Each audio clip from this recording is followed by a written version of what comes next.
저희들에게 주신 주님의 말씀의 제목은 하나님 중심주의의 신앙생활을 하라입니다. 하나님 중심주의. 중심이란 게 뭔지 아시지 않습니까? 중심.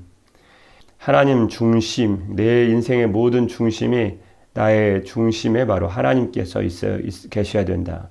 하나님 중심주의의 신앙생활 하라라는 말씀입니다.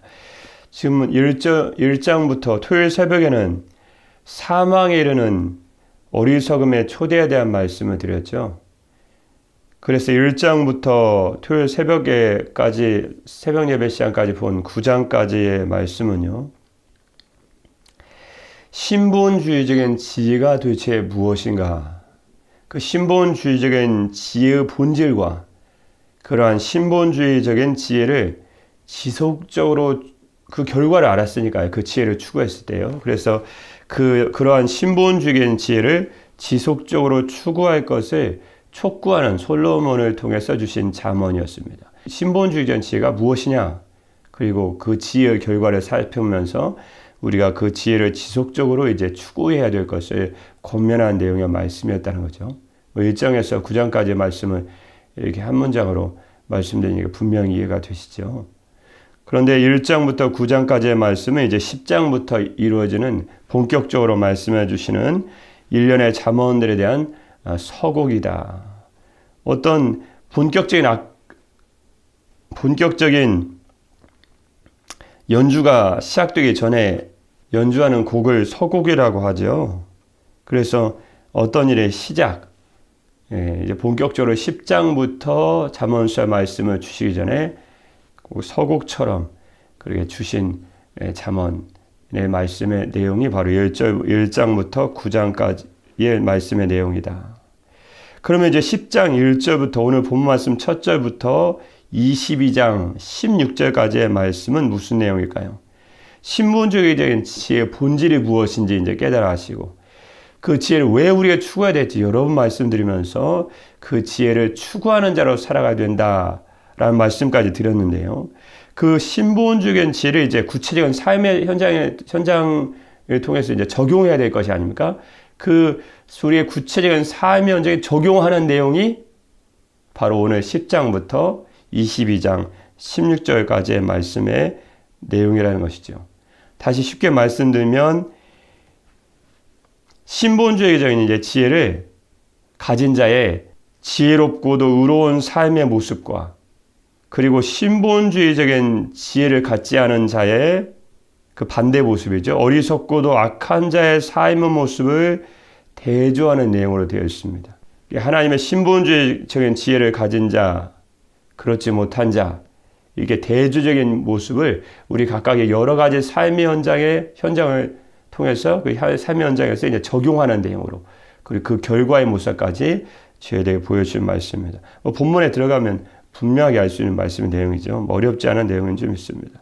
말씀을 전하다 보니까 약간 어렵게 느껴질 수 있지만 쉽습니다. 악인과 의인, 신본주의적인 지혜를 가진 자와 그렇지 않은 자, 하나님을 경외하는 자, 경외하지 않은 자, 그들의 삶의 모습을 한 문장의 경구로 정리하면서 저희들에게 귀한 교훈의 말씀을 주시고 있습니다. 경구라는 것이 삶에 대해서 어떤 날카로운 표현이죠. 삶의 이치와 진리를 닮은 내용을 날카로운 한 문장으로 표현한 것을 우리가 경구다. 그런 좀 어려운 그런 용어를 쓰기도 하지만 별 어려운 말씀은 아닙니다. 하나님 중심주의의 신앙생활을 하라라는 오늘 말씀에서 저에게 주시는 첫 번째 교훈의 말씀은 무엇일까요? 신본주의적인 가치관을 먼저 갖는 것이 중요하다. 신본주의적인 가치관을 갖는 것이 중요하다. 신본주의적인 가치관을 오늘 잠언서 말씀을 통해서 잠언서 전체 말씀을 통해서 한마디로 말씀한 무엇일까요? 역시 하나님을 경외하는 신본주의적인 가치관을 갖는 것이 중요하다. 잠언서 전체 말씀의 주제가 결국 첫 번째 주제가 하나님을 경외하는 것이 아닙니까? 그래서 신본주의적인 가치관을 갖는다는 것은 즉 하나님을 경외하는 신앙, 하나님을 경외하는 가치관을 갖는 것이다. 그렇게 얘기할 수 있거든요. 그래서 결국 하나님을 경외하는 신본주의적인 가치관을 갖는 것이 중요하다. 2절 말씀입니다. 1절 말씀에 지혜로운 아들은 나비를 기쁘게 하거니와 미련한 아들은 어미의 근심이니라 라는 말씀은 내일 새벽에 또 아델에 대한 말씀이 나오기 때문에 그때 잠깐 같이 보도록 하겠습니다. 2절입니다. 불의의 재물은 무익하여도 공의는 죽음에서 건지느니라. 불의의 재물이 무엇일까요? 부정한 방법으로 재물을 얻는 것을 의미합니다. 부정한 방법으로 재물을 얻는 것은 아무 유익이 없다는 거예요. 그런데 공의는 죽음에서 건진다. 여러분, 부정한 방법으로 재물을 얻으면 한순간은 즐겁겠죠. 그러나 이 세상에서도 불의한 방법으로 모은 재물은 결국 그 사람에게는 저주거리가 되지 않겠습니까? 사람들의 원망을 살 뿐만 아니고 결국은 하나님의 불꽃 같은 눈으로 우리를 보고 계신 하나님의 저주를 결국 받게 된다. 결국 그 불의한 재물을 소유한 자의 그 소유주를 파멸과 멸망으로 이끌게 된다라는 말씀이죠. 그러나 공의는 죽음에서 건지느니라. 공의를 행하는 사람은 어떻게 될까요? 남들의 존경과 사랑을 받죠. 이 세상에서도 공의로 재물을 얻는 사람은 사랑과 존경을 받습니다. 우리 마케팅을 연구하는 게 경제학에서 많이 중요하게 여겨지는데요. 그 마케팅을 많이 연구해 보면 요즘 흐름이 많이 바뀌었습니다. 예전에는 물건만 좋은 걸 만들고 맛있는 과자만 만들면 사람들이 좋아하고 그랬지만 요즘 그렇지 않습니다. 그랬다가는 불의한 방법으로 옳지 않은 방법으로 환경도 생각하지 않고 사람들이 고통을 겪고 있음에 불구하고 예전에 어떤 신발 회사 그런다고 한참 비판을 받지 않았습니까? 그러면서 제품 좋은 거 만들어냈다고 소비자가 좋아하지 않는다. 요즘은 젊은 사람들이 아주 인터넷을 통해서 똑똑한 소비자를 하지 않습니까? 그게 무슨 똑똑인지 모르겠지만 하여튼 그래가지고 이 제품들이 어떻게 만들어졌는지를 잘 봐서 이게 불의한 방법이냐 아닌지를 그것까지 파악한다잖아요. 소비 심리가. 그래서 결국은 소비를 한다는 거잖아요. 요즘 많이 달라졌습니다. 인터넷 보급화되면서. 그래서 불의한 방법으로 재물을 얻는 사람은 한순간에 즐거움을 얻을 수 있지만 이 세상에서 인정받지 못합니다. 결국은 그 소유주를 파멸과 멸망에 이끈다. 결국은 하나님, 그걸 보고 계신 하나님께서 가만두시겠냐는 거죠.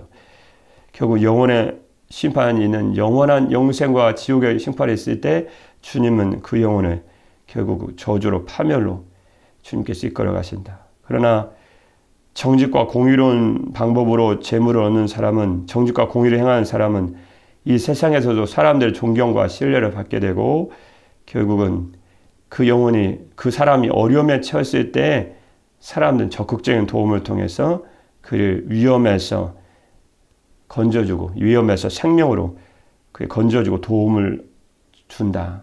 결국 하나님의 은총도 그런 사람은 하나님의 은총을 힘입어 마침내 영생의 복을 소유하게 될 것이다. 라는 말씀이 바로 공의는 죽음에서 건지니라. 그가 어려움이 있을 때 도와준다는 거예요. 하나님도 은총을 베풀어 주신다는 거예요. 공의를 행하는 사람은. 더군다나 이 공의라는 말씀이 지난 번역인 개역 한글 성경에 보면 의리라고 되어 있거든요. 이 말씀은 단순히 도덕적인 의로움을 넘어서 남을 구제하는 걸 의미합니다. 구제할 수 있는 너그러움과 관대합니다. 남을 항상 너그럽고 관대하게 대접하면 자기가 어려움을 당했을 때 도와주는 사람이 있습니다. 더군다나 가난한 자를 불쌍히 여기는 것은 하나님께 꾸어주는 것이라 주님 말씀해 주시지 않으셨습니까? 그가 남을 도와주고 어려움이 있을 때 건져주면 하나님께 꾸어드리는 거거든요. 그가 어려움이 있을 때 다른 사람은 아니더라도 혹시 다른 사람이 잊을지라도 주님이 다 보셨잖아요. 주께서 주님의 이름으로 섬긴 그 손길을 주님이 책임져 주신다는 거죠. 그러면 그걸 믿으셔야 됩니다. 하나님은 거기 행한 대로 다 갚아주십니다. 디모데전서 6장 10절 말씀에 보면 주님이 이렇게 말씀해 주시지 않으셨습니까? 돈을 사랑함이 일만하게 뿌리가 되나니 돈을 사랑하는 것이 온갖 악의 뿌리가 된답니다. 이것을 탐내는 자들은 이것을 가지려고 열망을 가진 사람들은 미혹을 받아 믿음에서 떠나 많은 근심으로써 자기를 찔렀도다. 무슨 말씀입니까? 돈을 가지려고 그런 돈에 대한 열망만 가지고 돈에 대한 탐심만 가지고 탐욕만 가지고 사는 사람은 결국은 주님을 믿는 믿음에서 떠나 방황하다가 많은 고통을 당하고 마음의 상처를 입는다. 그래서 우리 신앙이 하나님 중심적인 가치관을 가진 신앙을 갖지 않고 살아가면 결국은 그 돈 때문에 자기가 마음에 상처받고 결국은 고통당하고 어려움을 당하게 된다라는 말씀입니다. 결국 최후의 심판 때 주님이 그에 대해서 갚아주시겠죠. 무엇을 중심적으로 살아가는지, 무엇을 사랑하고 살아가는지 주님이 다 알고 계시기 때문에 그렇죠. 잠언서 28장 8절 말씀에 보면 주님이 이렇게 말씀해 주셨습니다. 중한 별리로 자기 재산을 누리는 것은 가난한 사람을 불쌍히 여기는 자를 위하여 그 재산을 저축하는 것이니라. 중한 별리가 무엇입니까? 비싼 이자를 받아서 누가 고통받든 말든 자기 재산을 누리는 탐욕적인 사람은 결국 가난한 자를 불쌍히 여기는 사람을 위해서 자기가 재물을 쌓는 것이다. 자기 통장에 쌓는데 주님 보시기에는 그것이 가난한 자를 쌓는 거라는 거예요. 자기가 그 재물을 쌓는다고 누리는 게 아니라는 것입니다. 결국은 하나님께서 가난한 자를 불쌍히 여기는 사람을 위해서 결국 그가 쌓아놓은 재물을 다 하나님께서 옮겨놓으신다는 거죠. 지금 계속 무슨 말씀을 드리고 있는 것이죠? 우리가 겉으로 드러나는 모든 행동의 배후에는 우리 눈에 보이지 않지만 실제적으로는 그 사람의 모든 행동을 주관하는 가치관이라는 게 존재한다는 것입니다. 지금 첫 번째 소주제 말씀의 주제가 그것입니다. 하나님 중심주의의 신앙생활하라 라는 말씀으로 첫 번째 소주의 말씀이 결국은 모든 행동을 조율하고 주관하는 가치관이라는 게 그 사람 안에 있다는 거죠. 그 가치관에 따라서 누구 중심으로 살아가는가? 하나님 중심으로 살아가는 신본주의적인 가치관을 갖는 사람은 어떻게 산다는 거죠? 불의한 방법으로 재물을 얻지 않는다는 것입니다. 이런 방법으로 재물을 얻지 않습니다. 왜냐하면 하나님 중심주의이기 때문에 하나님 보고 계신데 어떻게 불의한 방법으로 재물을 얻겠냐는 거예요. 단순히 재물을 얻는 것이 중요한 것이 아니고 나중에 재물을 어떻게 사용하는지까지 가야 되거든요. 신본주의자 가치관을 가진 사람은. 그런데 불의한 방법으로 재물을 무익하게 얻을 수 없다는 거죠. 그 사람의 배후에는 공의로운 가치관이 존재한다는 것입니다. 자기가 가지고 있는 고유한 가치관에 따라서 그 사람 행동이 결정된다. 굉장히 중요한 것입니다. 그래서 거기서 다 나온다는 거예요. 가치관에서요.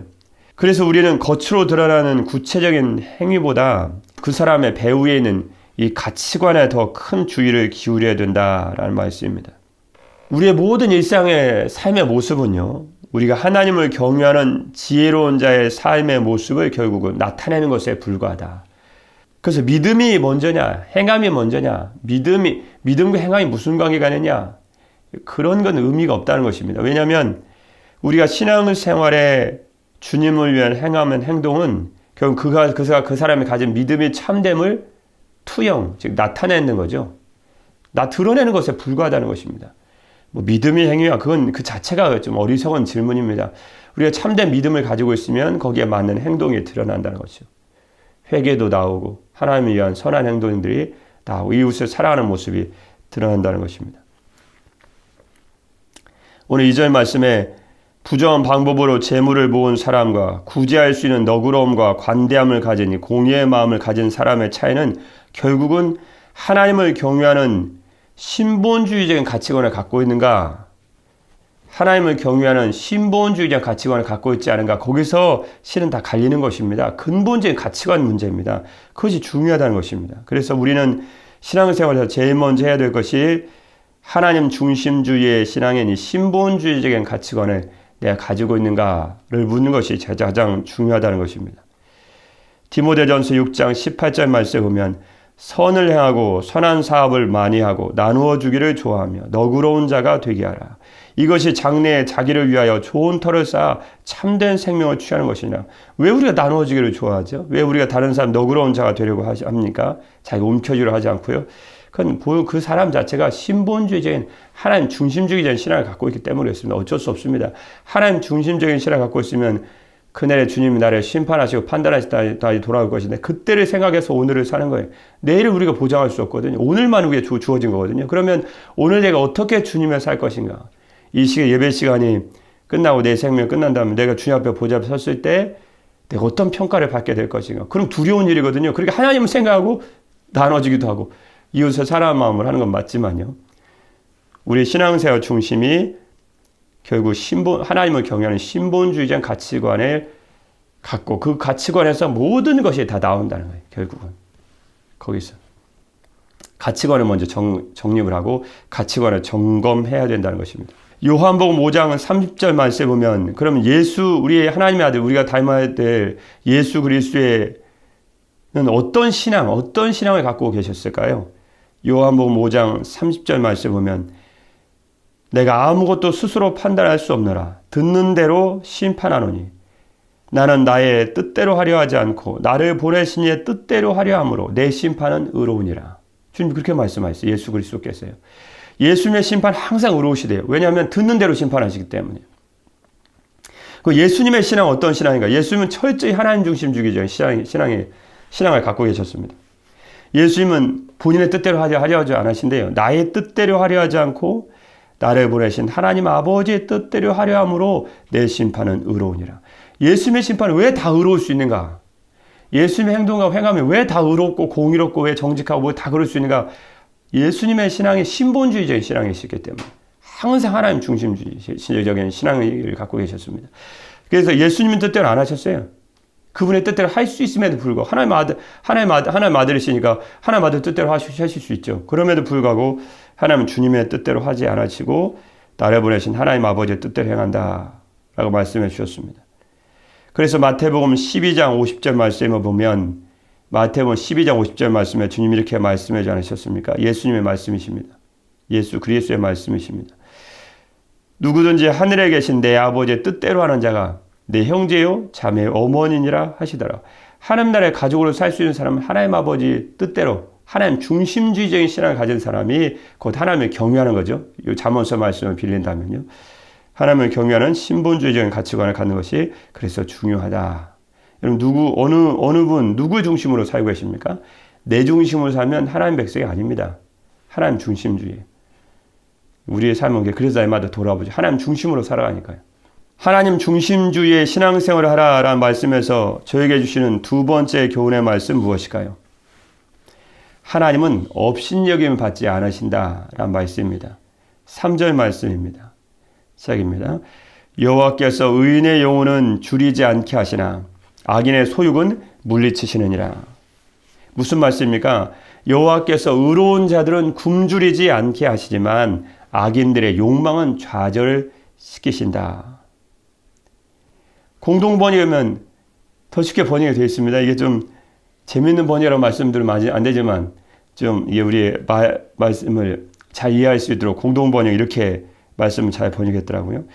여호와께서 착한 사람은 굶기지 않으시지만 나쁜 사람의 밥그릇은 깨버리신다. 그래서 제가 참 우리 적나라하게 우리가 잘 이해돼서 마음에 와닿을 수 있도록 번역된 성경이라 잠깐 읽어드렸습니다. 나쁜 사람의 밥그릇은 주님이 깨버리신답니다. 하나님은 본질적으로 절대적으로 선하고 공의로우신 분이십니다. 여러분 그걸 기억하셔야 됩니다. 하나님은 본질상 절대적으로 선하고 공의로운 분이십니다. 그러면요. 그렇기 때문에 악을 미워하시고 의를 행하는 사람을 사랑하십니다. 따라서 하나님께서는 의인의 일생뿐만 아니라 그의 자손까지도 돌보십니다. 이런 그걸 믿으셔야 됩니다. 그러나 악인의 행사는 다 주님이 멸하시죠. 무슨 말씀일까요? 사람이 하나님으로부터 복을 받는 참된 비결이 있다는 것입니다. 그것은 스스로의 마음을 굳게 하여 악을 행하지 않고 항상 정직과 공의를 행하는 의로운 생활을 하는 것이다. 계속 말씀드리지만 하나님께서는 업신여김을 받지 않으시는 분이시다. 지금 그 말씀하신 것입니다. 내가 의인의 생활을 하지 않고 주님의 말씀에 순종하는 의로운 삶을 살지 않으면서 하나님께 복을 받을 수 있다라고 생각하는 것은 그 사람은 지금 하나님을 업신여기는 것이라는 것입니다.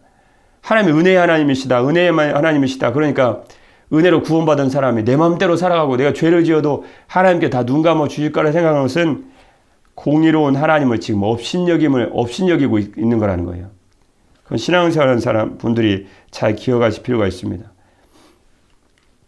하나님의 아들 예수 그리스도는 어떤 분이셨습니까? 히브리서 어떤 분이셨습니까? 히브리서 1장 9절 말씀에 보면 우리 하나님의 아들 예수 그리스도이시죠? 히브리서 1장 9절 말씀이에요.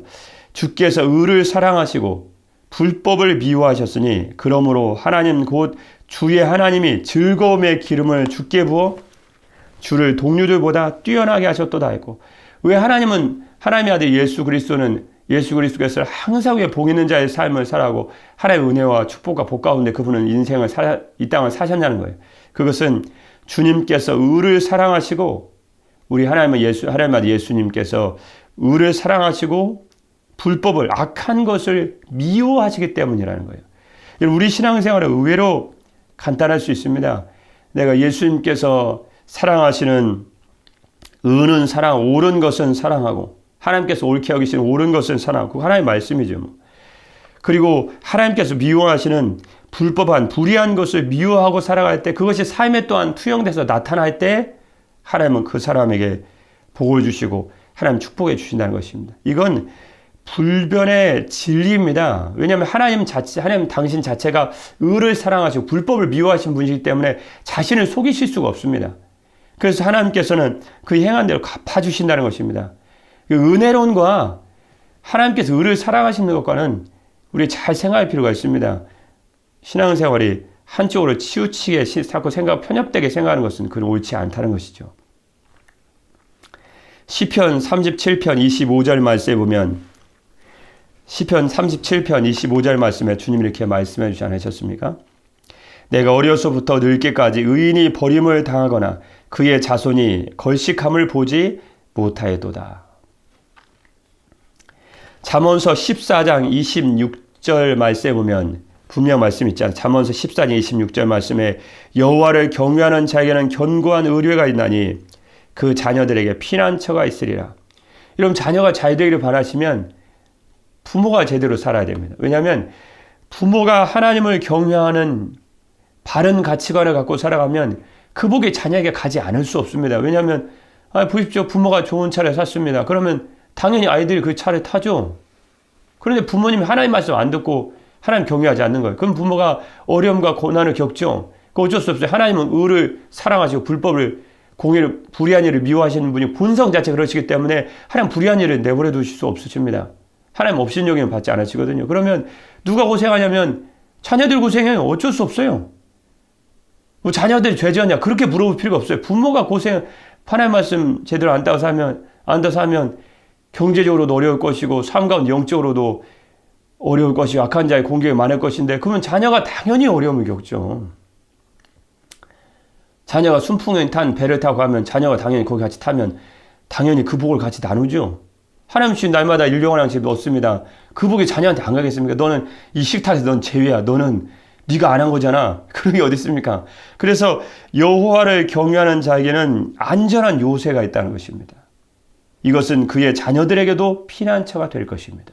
그래서 부모가 주의 말씀에 순종하는 참으로 중요합니다. 우리 신앙생활이 그래서 의를 사랑하고 이 불의한 일을 미워하는 자로 살아가야 되죠. 그래서 갈라디아서 6장 7절 말씀에 주님이 이렇게 말씀해 주지 않으셨습니까? 갈라디아서 6장 7절 말씀에 신약의 말씀 아니십니까? 스스로 속이지 말라. 자신을 속이지 말라는 거예요. 하나님은 업신여김을 받지 아니하시나니 사람이 무엇으로 심든지 그대로 거두리라. 불변의 진리입니다. 이건 은혜로 생각할 게 아닙니다. 여러분, 거둘 수 있는 은혜를 주신 주님께 감사하십시오. 무엇으로 심든지 그대로 거둘 것입니다. 하나님 중심주의의 신앙생활 하라라는 말씀에서 저와 여러분이 주는 세 번째 교훈의 말씀 무엇일까요? 주님의 일에 근면한 자로 살아가야 된다. 그 말씀 어디 있을까요? 4절 말씀입니다. 4절 시작입니다. 손을 게으르게 놀리는 자는 가난하게 되고 손이 부지런한 자는 부하게 되느니라. 앞에 있는 손은 카푸라는 말씀인데요. 게으름을 상징하는 말씀입니다. 열려있는 느슨한 손인 뜻입니다. 게으름을 상징하는 말씀의 손입니다. 우리 번역에는 다 손으로 되어 있지만 원어는 실은 다른 것입니다. 그래서 NIV 영어성에 보면 lazy hands 그랬습니다. 게으른 손이 말 그대로 게으른 원어를 아주 그대로 잘 번역했습니다. 뒤에 있는 손은 야드라는 손인데 정력적인 활동을 위해 팽팽하게 긴장된 손을 의미합니다.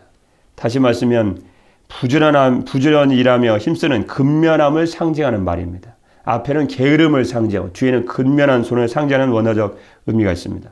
게으른 손을 가진 사람은 어떻게 될까요? 가난하게 되죠. 부지런한 손을 가진 사람은 부하게 됩니다. 나는 은혜를 믿으니까 나는 가만히 있어도 하나님 다 해주실 거다. 그건 게으른 것입니다. 하나님 그런 자에게는 주시지 않는 것이 은혜입니다. 열심히 주의 일에 충성해야죠. 잠언서 25장 13절 말씀에 보면 주님이 이렇게 말씀하지 않으셨습니까? 잠언서 25장 13절 말씀에 충성된 사자는 그를 보낸 이에게 마치 추수하는 날의 얼음 냉수 같아서 능히 그 주인의 마음을 시원하게 하느니라. 여러분, 주님 앞에 주님이 어떤 일을 시키셨습니다. 그럼 충성된 사자로 돼서 그 일을 열심히 해보십시오. 그것은 마치 추수하는 날의 얼음 냉수 같아서 능히 하나님 아버지의 마음을 시원하게 할 것입니다. 농부들이 여름에 뜨거운 날에 일했을 때 시원한 냉장고에 있는 물에다가 얼음을 둥둥 띄워 다 따놨을 때 그걸 마시는 마음을 생각해 보십시오. 그것이 충성된 사자고 그 사람이 하는 일이 우리 하나님 아버지, 우리를 보내신 우리 주인의 마음을 시원하게 하신다. 그러니까 근면이 얼마나 중요한지를 잘 알 수 있는 말씀입니다. 잠언서 12장 27절 말씀에 보면 주님이 이렇게 말씀해 주셨죠. 예수님이 말씀해 주지 않으셨습니까? 게으른 자는 그 잡을 것도 사냥하지 아니하나니 사람의 부귀는 부지런한 것이니라. 이런 부지런해서 부를 얻은 사람은 뭐라고 할 필요 하나도 없습니다. 그분은 보통 사람보다 2배를 일한답니다. 얼마나 근면하게 열심히 일하는지. 난 부자는 싫어요. 그러면 그 사람이 열심히 일하십시오. 근면하게. 그럼 하나님께서 그에 합당하게 재산을 모을 수 있는 은혜도 하나님께서 허락해 주십니다. 반드시 재산을 얻는 것이 하나님의 은총의 증거냐 그렇게 할 수 없지만 이 세상에도 불변의 법칙이 있습니다. 열심히 일하는 농부가 가을에 추수할 것이 없다. 그건 거의 불가능한 일입니다. 창고에 양식 가득한 사람은 봄에 여름에 쉬지 않고 열심히 씨를 뿌리 가꾼 사람입니다. 거의 우리도 알지 않습니까? 100% 거의 확실한 이야기가 아닙니까? 여러분, 하나님 아들 예수 그리스도께서는 예수님은 어떤 분이셨을까요? 그분은 주님의 일에 충성되신 분이셨습니까? 충성되신 분이셨습니다. 요한계시록 19장 11절 말씀에 보면 요한계시록 19장 11절 말씀에 우리 예수 그리스도에 대한 말씀이시죠. 또 내가 하늘이 열린 것을 보니 보라 백마와 그것에 탄 자가 있으니 예수님이십니다. 그 이름이 써 있어요. 충신과 진실이라. 그가 공의로 심판하며 싸우더라. 예수님의 이름이 써 있었는데 그분의 이름은 충신이에요. 충신. 얼마나 주의를 충성스럽게 신실하게 일을 하셨는지 그분의 이름, 백마에 타신 분의 이름이 충신이십니다. 그래서 로마서 12장 11절 말씀에 보면 주님이 이렇게 말씀해 주셨죠. 로마서 12장 11절 말씀이에요. 부지런하여 게으르지 말고 열심을 품고 주를 섬기라. 우리 이 땅을 살아가는 동안 세상이라도 열심히 할 필요가 있지만 다 주님을 위한 것이 아닙니까? 왜냐하면 우리 신앙생활이 하나님 중심주의, 신본주의 신앙생활이니까. 다 주님을 위해 하는 거지 뭐. 주일을 할 때도 열심을 품고 성령으로 뜨거워진 마음을 가지고 주님을 섬기는 사람이 되십시오. 성경은 저희들에게 가르쳐 주고 있습니다. 요한복음 5장 17절 말씀에 예수 그리스도의 말씀이시죠. 예수께서 그들에게 이르시되 내 아버지께서 이제까지 일하시니 예수님 말씀이십니다. 나도 일한다 하시며 예수님도 우리의 구원을 위해서 쉬지 않으신다고 말씀해 주셨습니다. 이사야서 9장 7절 말씀 보면 하나님의 아들 예수 그리스도에 관한 예언에 대한 말씀을 하시면서 우리 하나님 아버지 만군의 여호와의 열심히 일을 이루시리라. 우리 하나님 만군의 여호와 열심히 그분의 열심히 우리의 구원을 위한 일을 이루시고 하나님 아들 예수님에 대한 예언이 결국은 이루어지 성취돼도 그분은 하실 것이라고 만군의 여호와 열심, 우리 하나님의 열심에 대해서 말씀해 주셨습니다. 하나님 중심주의의 신앙생활에 대한 오늘 말씀에서 첫 번째 교훈은 우리가 하나님을 경외하는 신본주의적인 가치관을 갖는 것이 먼저 중요하다라는 말씀을 드렸습니다. 두 번째 교훈은 하나님은 업신여김을 받지 않으신다. 세 번째 교훈은 그분은 주님의 일에 근면한 자로 살아가는 자를 원하신다. 여러분 오늘도 살아가시면서 우리의 신앙생활을 하게 하는 근본적인 신앙의 가치관을 돌아보시고 오늘도 행한 대로 갚으시는 공의로우신 주님을 생각하시면서 저와 여러분이 맡겨주신 주님의 귀한 일들을 근면함으로 잘 감당함으로 다시 주님 앞에 큰 칭찬과 영광을 받아 누리는 우리 충성스러운 주의 백성 되시기를 주님의 이름으로 축복합니다. 기도하겠습니다. 그 주인이 이르되 잘하였도다 착하고 충성된 종아 내가 적은 일에 충성하였으며 내가 많은 것을 내게 맡기리니 내 주인의 즐거움에 참여할지어다 하고 사랑의 우리 주 하나님 아버지 오늘도 하나님 중심주의적인 신본주의적인 가치관을 가지고 살게 하여 주옵소서. 하나님 결코 업신여김 받지 않으신 분이시라고 말씀하신 주님의 은혜의 말씀 있습니다. 오늘도 저희들에 주어진 상급과 상을 생각하고 근면한 자로 하나님 일에 충성스러운 자로 살아가게 하여 주옵소서. 주님 위에 산 성도들을 위해 풍성한 은혜와 상을 준비하고 계신 주 예수 그리스도의 이름으로 기도드립니다. 아멘.